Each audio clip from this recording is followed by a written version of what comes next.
नमस्कार, आप देख रहे हैं न्यूज 18 राजस्थान। आपके साथ मैं हूं अभिषेक। बुलेटिन में बात करेंगे राजनीति के जादूगर की, जिनका जादू एक बार फिर चला है। इसके साथ ही बात करेंगे सदन में हुई अग्नि परीक्षा की, जिसमें सरकार पूरे नंबर से पास हुई है। साथ ही आपको बताएंगे सदन में किन मुद्दों पर हंगामा हुआ। इसके साथ ही बीएसपी विधायकों के विलय मामले की भी बात करेंगे, जिसमें फैसले का इंतजार है। साथ ही आपको दिखाएंगे आफत के बारिश की तस्वीरें, जिससे जनजीवन बेहाल हो गया है। साथ ही कोरोना पर अपडेट भी आपको देंगे, तो देखते रहिए महारो राजस्थान।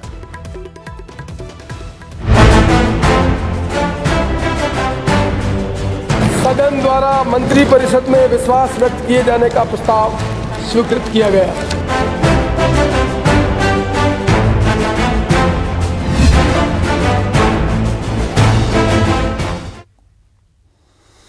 चलिए बुलेटिन की शुरुआत करते हैं दो तस्वीरों के साथ। यह तस्वीर मरुधरा में पिछले एक महीने से जारी सियासत के फाइनल क्लाइमैक्स की तस्वीरें हैं, जहां एक तरफ फिर सीएम गहलोत का जादू चला, तो दूसरी तरफ सरकार ने सदन में पूरे अंकों के साथ अग्नि परीक्षा पास कर ली है।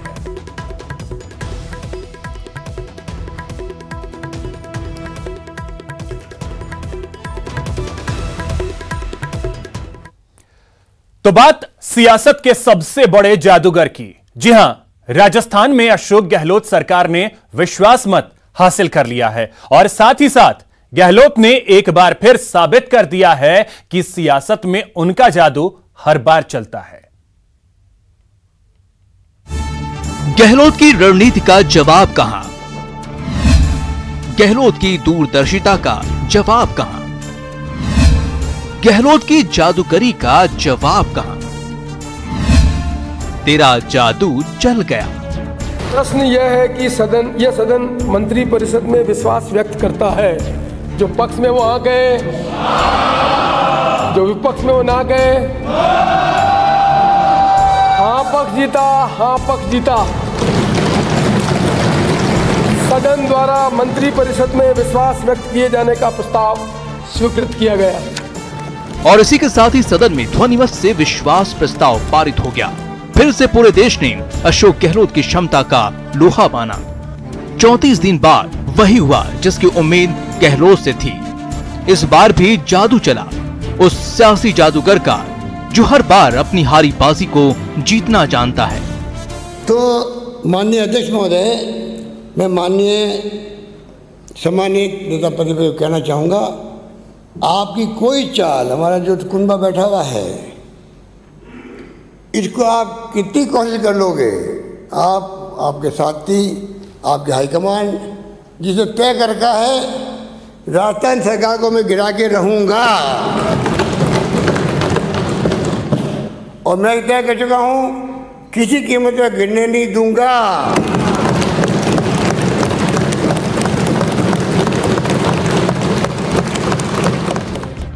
सियासी जादूगरी क्या होती है समझना होगा, तो फिर अशोक गहलोत से बेहतर शायद ही कोई उदाहरण हो। मुझे राजजनों से गरज नहीं, मुझे राजजनों से गरज नहीं, जिन्हें लूट लिया उसे गरज नहीं, शिकायत नहीं।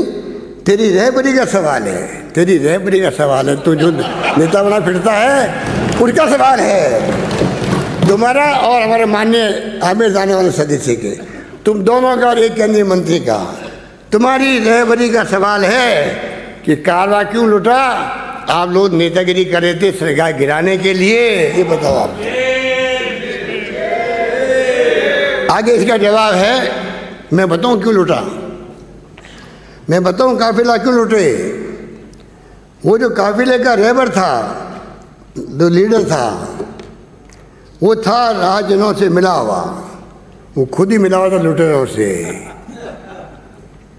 उसे काफिले की फिक्र न थी, उसके काफिले की फिक्र न थी, उसे रहजनी का ही काम था, उसके खुद का काम यही था। एक ऐसा लीडर जो हर चक्रव्यूह को तोड़ना जानता है, विरोधियों की रणनीति को ध्वस्त करना जानता है जीत की राह कैसे बनानी है। कौन कौन षड्यंत्र में शामिल था? क्या एक केंद्रीय मंत्री का नाम नहीं आया उसमें ऑडियो टैप के अंदर?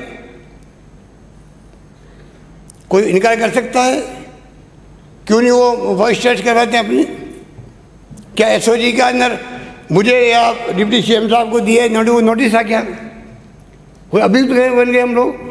खाली आपकी हमने आरोप लगाया कि भाई सरकार को टॉपर करने का षड्यंत्र चल रहा है। चीफ विप ने लिख के भेजा, उन्होंने उसके बदले में एसओजी ने लिख के हमें भेजा कि आप बयान दे दीजिए। सिंपल 160 सीआरपीसी के अंदर खाली गवाही के लिए कहा था। कोई आरोप नहीं लगाया कि भाई कोई मुलजिम है हम लोग या कोई क्या है क्या नहीं है। आपने बड़ी खूबसूरती से उसको एक्सप्लेन कर दिया और गर्लफ्रेंड पैदा भी हुई थी देश के अंदर। लेकिन इस बार ये इतना आसान भी नहीं था। गहलोत की कोशिश रही कांग्रेस परिवार को एकजुट रखने की। तभी तो पहले सचिन पायलट को समझाया, परिवार के बुजुर्ग की तरह गुस्सा भी दिखाया, सुधारने के लिए सजा भी दी, लेकिन कोशिश हर पल रूठों को मनाने की रही। अशोक गहलोत की रणनीति को आलाकमान का भी साथ मिला। 34 दिन बाद ही सही सचिन पायलट को भी बात समझ में आई। जयपुर वापस लौटे, हाथ मिलाया, दिल मिलाया और फिर परिवार पर आया संकट टल गया। मैं समझता हूं कि उसमें कोई मैं स्वीकार करने तैयार हूं। आपकी बातों में कोई दम नहीं था। आप खाली अपना फेस सेव कर रहे थे। आपको मालूम नहीं कि आपकी पार्टी के नेताओं ने क्या क्या षड्यंत्र किए, या तो जानकारी नहीं है आपको, और जानकारी है आपको तो आप जानबूझ करके आप उनके पार्ट और पार्षल हैं। आप मिलकर के हमारी सरकार को टॉपर करने के लिए पूरा प्रयास कर रहे थे। उसमें आपको बहुत बड़ा झटका लगा, तब वो एक हो गए। तो इतना बड़ा झटका लगा, उस झटका अभी तक आप सहन नहीं कर पा रहे। मैं कहना चाहता हूँ यह अशोक गहलोत की दूरदर्शिता है, एक दूरगामी सोच है, जिसकी बदौलत कांग्रेस राजस्थान में एकजुट है, एक साथ है और विरोधियों के हर वार का जवाब देने में काबिल भी। तभी तो कहते हैं अशोक गहलोत हर बाजी को जीतना जानते हैं, हर सियासी संकट से निपटना जानते हैं। तभी तो इन्हें सियासी जादूगर कहा जाता है। Bureau report, news 18 network. जान बचाते हैं और आवश्यक सेवाओं की उपलब्धता सुनिश्चित करते हैं।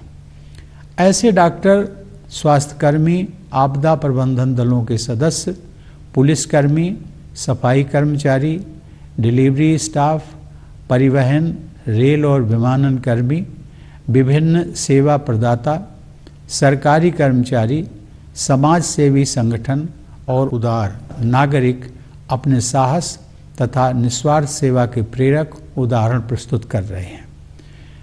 जब गांव और नगर में कामकाज रुक जाता है और सड़कें सुनसान हो जाती हैं, तब अपने अथक परिश्रम से ये कोरोना योद्धा सुनिश्चित करते हैं कि लोगों को स्वास्थ्य सेवाएं और राहत, पानी और बिजली, परिवहन और संचार सुविधा, दूध और सब्जी, भोजन और किराने का सामान, दवा और अन्य आवश्यक सुविधाओं से वंचित न होना पड़े।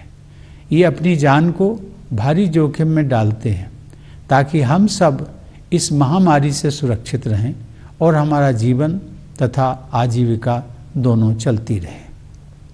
इसी दौरान पश्चिम बंगाल और उड़ीसा में आए अम्फान चक्रवात ने भारी नुकसान पहुंचाया, जिससे हमारी चुनौतियां और बढ़ गईं। इस आपदा के दौरान जानमाल की क्षति को कम करने में आपदा प्रबंधन दलों, केंद्र और राज्य की एजेंसियों तथा सजग नागरिकों के एकजुट प्रयासों से काफ़ी मदद मिली।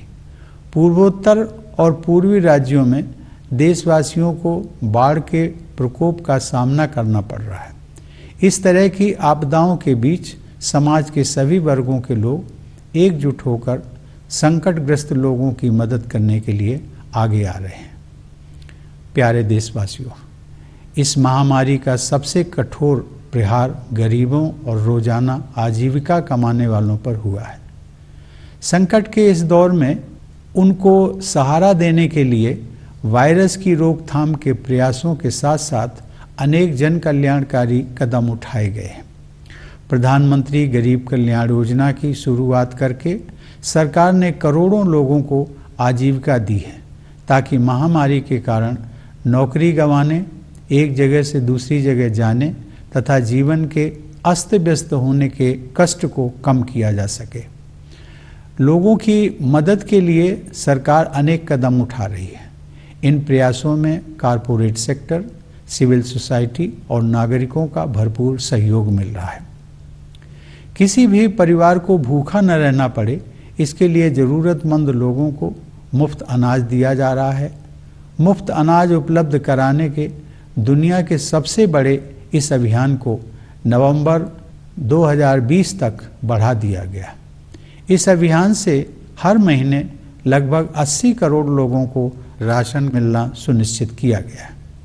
राशन कार्ड धारक पूरे देश में कहीं भी राशन ले सकें, इसके लिए सभी राज्यों को one nation one ration card योजना के तहत लाया जा रहा है। दुनिया में कहीं पर भी मुसीबत में फंसे हमारे लोगों की मदद करने के लिए प्रतिबद्ध सरकार द्वारा वंदे भारत मिशन के तहत 10 लाख से अधिक भारतीयों को स्वदेश वापस लाया गया है। भारतीय रेल द्वारा इस चुनौतीपूर्ण समय में ट्रेन सेवाएं चलाकर वस्तुओं तथा लोगों के आवागमन को संभव किया गया है। अपने सामर्थ्य में विश्वास के बल पर हमने कोविड-19 के खिलाफ लड़ाई में अन्य देशों की ओर भी मदद का हाथ बढ़ाया है। अन्य देशों के अनुरोध पर दवाओं की आपूर्ति करके हमने एक बार फिर यह सिद्ध किया है कि भारत संकट की घड़ी में विश्व समुदाय के साथ खड़ा रहता है। क्षेत्रीय और वैश्विक स्तर पर महामारी का सामना करने के लिए प्रभावी रणनीतियों को विकसित करने में हमारी अग्रणी भूमिका रही है। संयुक्त राष्ट्र सुरक्षा परिषद की अस्थायी सदस्यता के लिए हाल ही में संपन्न चुनाव में मिला भारी समर्थन भारत के प्रति व्यापक अंतर्राष्ट्रीय सद्भावना का प्रमाण है। भारत की यह परंपरा रही है कि हम केवल अपने लिए नहीं जीते हैं, बल्कि पूरे विश्व के कल्याण की भावना के साथ कार्य करते हैं। भारत की आत्मनिर्भरता का अर्थ स्वयं सक्षम होना है, दुनिया से अलगाव या दूरी बनाना नहीं। इसका अर्थ यह भी है कि भारत वैश्विक बाजार व्यवस्था में शामिल भी रहेगा और अपनी विशेष पहचान। यहां रुकेंगे एक छोटे से ब्रेक के लिए।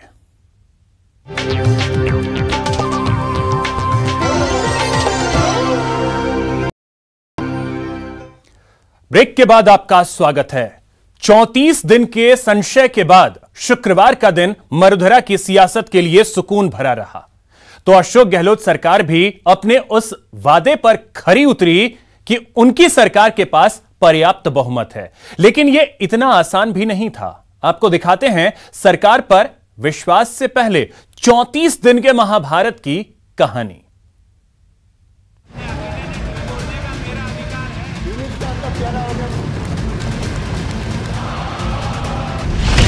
मरुधरा में महाभारत के 34 दिन, गहलोत सरकार पर सदन का विश्वास। हाँ पक्ष जीता, हाँ पक्ष जीता। सदन द्वारा मंत्रिपरिषद में विश्वास व्यक्त किए जाने का प्रस्ताव स्वीकृत किया गया। विधानसभा के विशेष सत्र के पहले दिन ही गहलोत सरकार ने साबित कर दिया कि जनता का भरोसा अभी भी उनके साथ है। सरकार के विश्वास प्रस्ताव को ध्वनि मत से पारित किया गया और राजस्थान में 34 दिन से चला आ रहा सियासी असमंजस खत्म हुआ। हाँ पक्ष जीता, हाँ पक्ष जीता। और आज जो जिस रूप में बहस हुई है उससे आपको मालूम पड़ गया कि विपक्ष के पास कहने कुछ था ही नहीं, कोई आर्ग्यूमेंट नहीं थे। और जिस रूप में एक्सपोज हुआ विपक्ष बीजेपी, वो सबके सामने है। ये दो तस्वीर मरुधरा की सियासत को बताने के लिए काफी है। 10 जुलाई से इस महाभारत की शुरुआत हुई थी। तब सचिन पायलट समेत 22 विधायक सरकार से नाराज होकर गुरुग्राम के एक होटल में रुके और फिर शुरू हुआ आरोप प्रत्यारोप वाली सियासत का दौर, जिसकी वानगी विधानसभा सत्र के दौरान भी देखने को मिली, जब नेता प्रतिपक्ष गुलाबचंद कटारिया ने कांग्रेस विधायकों को नोटिस देने का मामला उठाया। व्हिप का उल्लंघन मान करके रात को 10 बजे इस सचिवालय में आकर के रात को कागज निकलवाकर रात को 1 बजे घरों में चस्पा कराने का काम, ये लोकतांत्रिक परंपरा थी। कटारिया के इस व्यंग से कांग्रेस के सदस्यों की टीस बढ़ गई, लेकिन न सिर्फ मरुधरा ने बल्कि पूरे देश ने कांग्रेस की अंदरूनी घमासान को देखा। आइए एक नजर डालते हैं 34 दिन के महाभारत पर। 12 जुलाई को पायलट समर्थक हाईकमान के पास शिकायत लेकर पहुंचे। 13 जुलाई को कांग्रेस विधायक दल की बैठक हुई, पायलट गुट नहीं पहुंचा। 14 जुलाई को पायलट को डिप्टी सीएम पद और पीसीसी अध्यक्ष पद से हटाया गया। 15 जुलाई को सीएलपी में नहीं आने पर 19 कांग्रेस विधायकों के खिलाफ नोटिस जारी। 16 जुलाई को पायलट समर्थक नोटिस के खिलाफ हाईकोर्ट पहुंचे। पायलट समर्थक भंवरलाल शर्मा और विश्वेंद्र सिंह को एसओजी ने नोटिस दिया। 24 जुलाई को पहली बार सत्र बुलाने का प्रस्ताव भेजा गया। 29 जुलाई को गहलोत कैबिनेट ने 14 अगस्त का प्रस्ताव राजभवन भेजा। 30 जुलाई को विधानसभा सत्र के लिए अधिसूचना जारी की। तो यह था मरुधरा में महाभारत का वो तनातनी वाला दौर, जिसमें सियासत का हर रंग दिखा। कभी साथ चलने वाले एक दूसरे से अलग हुए, आरोपों की झड़ी लगी, विपक्ष ने कांग्रेस की इस फूट में अपनी उम्मीदें भी तलाशी। लेकिन 14 अगस्त को इस महाभारत का अंत हुआ तो माहौल बदल गया। कल तक एक दूसरे से आंख बचाने वाले अब एक साथ एक राह पर चलने का दावा करते नजर आए।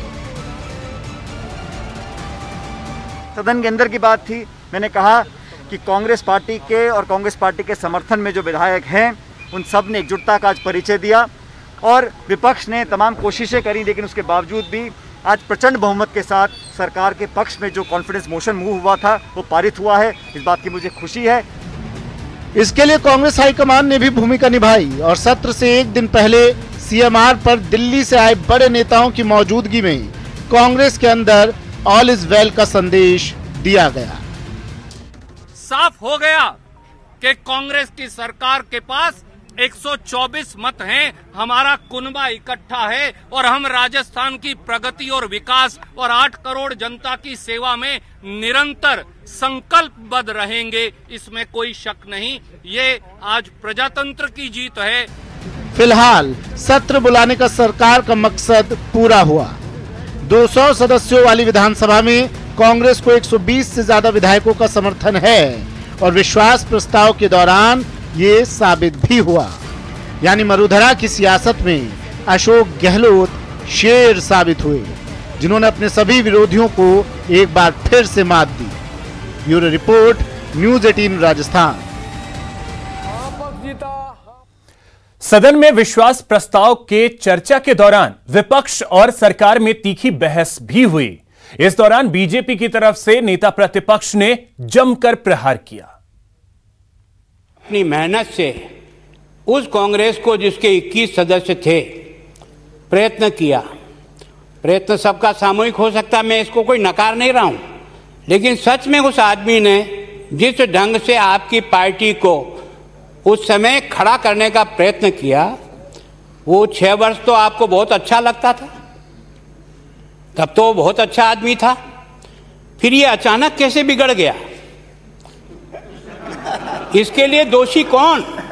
मैं बहुत हकीकत मन से कहना चाहता हूं, जब तक अगर हम राजनेता ये जो अपनी पार्टी का चश्मा है ना, ये उतार करके हकीकत को देखने का प्रयत्न नहीं करोगे, अपने आप की टांगों पर कुल्हाड़ियां मारोगे। ये मैंने तो नहीं बुलवाया, मैंने तो नहीं कहा, बीजेपी ने तो आपको ये नहीं कहा कि आप ये बोलो जिससे आपका मामला ठीक बैठ जाए। गलती आप करो, दोष हम पे मंडो, और बार बार जब कभी भी पत्नी से झगड़ा हो जाता है ना, तो पत्नी को तो कुछ कह नहीं सकते हैं, तो बच्चे के थप्पड़ मारते हैं। चाहे मेरी पार्टी की मीटिंग हो, चाहे आपकी पार्टी की मीटिंग हो, लेकिन आपने उस पार्टी का आधार लेकर के, व्हिप का उल्लंघन मान करके रात को 10 बजे इस सचिवालय में आकर के रात को कागज निकलवा कर रात को 1 बजे घरों में चस्पा कराने का काम, ये लोकतांत्रिक परंपरा थी? ये 34 दिन खराब क्यों किए? आपने इसको ले जा करके क्यों कोर्ट कचहरी में, हाई कोर्ट और सुप्रीम कोर्ट में क्यों उलझाया? और उलझाने के बाद भी आप कहाँ गए? राज्यपाल के पास गए, वो भी उलझाने के लिए गए। आप उनसे कोई आप हल निकालने के लिए नहीं गए। नहीं तो एक लाइन के प्रस्ताव में राज्यपाल और सबकी पहली प्रायोरिटी बनती है कि सरकार के प्रति अविश्वास है या मेजॉरिटी कम है, तो हाउस के फ्लोर पर हम इसको सिद्ध करना चाहते हैं। इसमें किसी को क्या ऐतराज हो सकता है? वहीं विधानसभा में गहलोत सरकार ने विश्वास मत हासिल कर लिया है। इसके बाद बीजेपी नेताओं ने क्या कुछ कहा, वो आपको सुनाते हैं। में टूटे तो आप आपस में टूटे, दो खेमे बने तो आप आपस में बने, मिले तो आप आपस में मिले। हमारा क्या लेना देना जो हम कुछ करेंगे? हम 75 से 76वां ही नहीं थे, तो हम काहे से सरकार बनाते हैं, काहे से सरकार गया? हम तो आपका नाटक पहले से ही देख रहे थे और लास्ट में देखा जो कुछ भी हुआ वो तो भुगता तो जनता ने। न तुम्हारा कुछ बिगड़ा इस ग्रुप का, न उस ग्रुप का कुछ बिगड़ा, लेकिन उस जनता का क्या हुआ जो 34 दिन तक जो है ना तुम्हारे दर्शन के लिए लालायित रही थी। ये अंतर्कलह कांग्रेस की थी जिसका भुगतान राजस्थान की जनता ने किया।